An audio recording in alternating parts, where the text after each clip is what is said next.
تلگرام کانال باز یک نشریه به مقامات قدرتی روسیه نزدیک اسم دو خلبان یا پیلوت رو که در داخل چرخبول از ولایت کورسک روسیه را بوده و به اوکراین بردند معاین کرده است. یکی از آنها به اطلاع این کانال خلبان 28 ساله زاده تاجیکستان با نام خورشید بوده است. مقامات حربی روسیه در این چرخبول بودن شهروند تاجیکستان را رد می کنند. این چرخبول نسبتا نو سال ساختش 2016 روز 9 آگوست را بوده شد.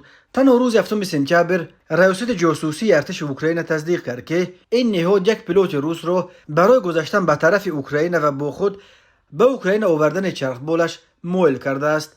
به پیلوت روس ماکسیم کوزمینوف برای این کارش $5 میلیون جایزه دادند، ولی دو پیلوت دیگر که نیز در آن چرخبول بودند و از تسلیم شدند سرکشی کردند از بین برده شدند. بعضا در گزارشش تاکید کرده است که با این حال به نزدیکان نیکیتا و خورشید درباره سرنوشت آنها تا حال رسما یگان خبر ندادند. وزارت مدافع روسیه بلافاصله همان روز 16 سپتامبر خبر در چرخبول ماه آگوست غیب زده تمغه می-8 بودن شهروند تاجیکستان را رد کرد. خبر در پایگاه‌های اینترنتی و تلگرام کانال‌ها نشر شده درباره اینکه گویا در هیئت اکیپاژ که ماه آگوست سال جاری بینام و نشان غیب زد تمغه می-8 روسیه شهروندان تاجیکستان نیز بودند کاملا واقعیت ندارد، گفته می شود در بیانیه وزارت مدافع روسیه.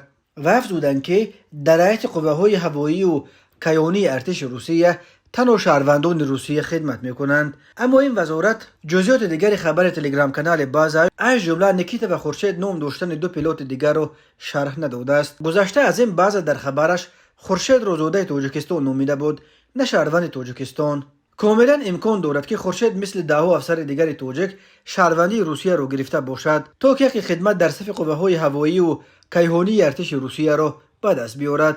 در سالهای آخر 10 افسر تاجیک از جمله پیلوت‌ها به صورت عمومی از ترتیب ساده دریافت شهروندی روسیه استفاده برده و در روسیه ماندند و در ارتش این کشور به خدمت پرداختند. این روند گزارش عمومی به ارتش روسیه سال 2022 در پی شروع جنگ روسیه به ضد اوکراین و به این جنگ فرستادن فوج افسران و عسکران تاجیک به ارتش روسیه پیوسته و از اوکراین آمدن خبر کشته شدن زادگان تاجیکستان کاهش یافت.